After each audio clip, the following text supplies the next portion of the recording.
नमस्कार।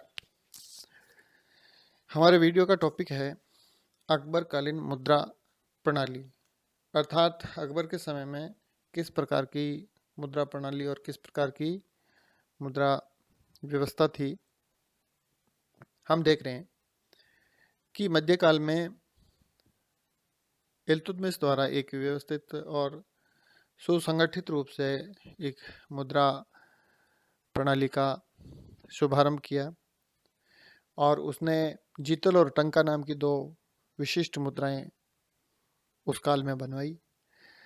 तत्पश्चात लंबे समय तक ये मुद्राएं चली और थोड़े मोटे परिवर्तनों के बाद में शेरशाह सूरी के समय में इन मुद्राओं में कुछ परिवर्तन किए गए और शेरशाह के बाद में मुगल काल में अकबर पहला शासक था जिसने इस व्यवस्था में एक बार फिर सुधार किए। मुगल काल में मुद्रा प्रणाली का गठन सबसे पहले अकबर द्वारा ही किया गया था। अकबर ने शेरशाह द्वारा जारी किए गए रुपया और दाम नामक दो सिक्कों को अपने समय में भी जारी रखा, किंतु अकबर द्वारा 1 रुपये में 40 दाम कर दिए गए थे। अर्थात शेरशाह के समय में 1 रुपये में 64 दाम होते थे, जबकि अकबर का परिवर्तन था कि 40 दाम का 1 रुपया कर दिया, जो पहले 64 दाम का था। अकबर के समय में रुपये का वजन 172 ग्रेन रखा गया और ये रुपया वर्गाकार होता था, स्क्वायर, उसे जलाली सिक्का भी कहा जाता था। अकबर द्वारा चांदी के रुपए के छोटे सिक्के भी ढलवाए गए, जैसे रुपए का आधा भाग जिसे दरफ, चौथा भाग चरण, 8वें भाग को अष्टा, 10वें भाग को दश, 16वें भाग को काला और 20वें भाग को सुकी कहा जाता था। अकबर के समय में दाम का वजन 323 ग्रेन था। अकबर द्वारा दाम का आधा, चौथाई, 8वें भाग के सिक्के भी जारी किए गए। आधे भाग को अधेला, चौथे भाग को पावला और 8वें भाग को दमड़ी कहा जाता था। तो इस प्रकार हम देख रहे हैं कि अकबर के समय में इस मुद्रा व्यवस्था में काफी परिवर्तन हमें दिखाई देते हैं।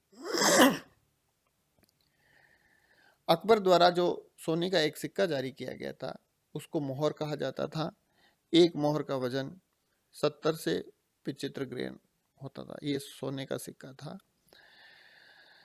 अकबर द्वारा इसके अलावा लगभग 26 प्रकार की मोहरें और जारी की गई जो केवल दर्शनीय होती थी, जिनमें शहनशाह नामक मोहर का वजन 101 तोला, 9 मासा और 7 रत्ती, एक रत्ती में 8 मासा के बराबर वजन होता है। ये सोने को तोलने के लिए आज भी जो है तोला, रत्ती, मासा सुनारों द्वारा प्रयोग में ली जाती है और ये उस काल से हमें जो है इतिहास में देखी और सुनी जाती है। अकबर और जहांगीर के समय में 1 रुपये में 40 दाम होते थे, किंतु शाहजहां के समय में 1 रुपये में 26 दाम होने शुरू कर दिए उन्होंने और कम कर दिया। जबकि औरंगजेब के समय में 1 रुपये में 15 से लेकर 17 दाम तक अलग अलग समय पे अलग अलग इनका मूल्य जो है निर्धारित किया गया। इस कारण इतिहासकारों द्वारा ये माना जाता है कि शाहजहां और औरंगजेब के समय में तांबे का उत्पादन कम हो गया और तांबे के भाव बढ़ गए थे। इसलिए चूंकि दाम जो था तांबे का सिक्का होता था, इसलिए आप देख रहे हैं कि शेरशाह के समय में जो 64 दाम का 1 रुपया होता था वो धीरे धीरे आप देख रहे हैं कि 15, औरंगजेब के समय में वो चल करके 15 दाम का 1 रुपया हो गया था।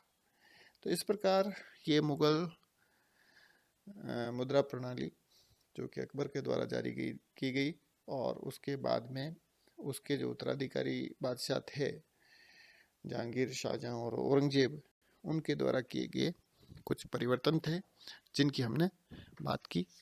Thank you.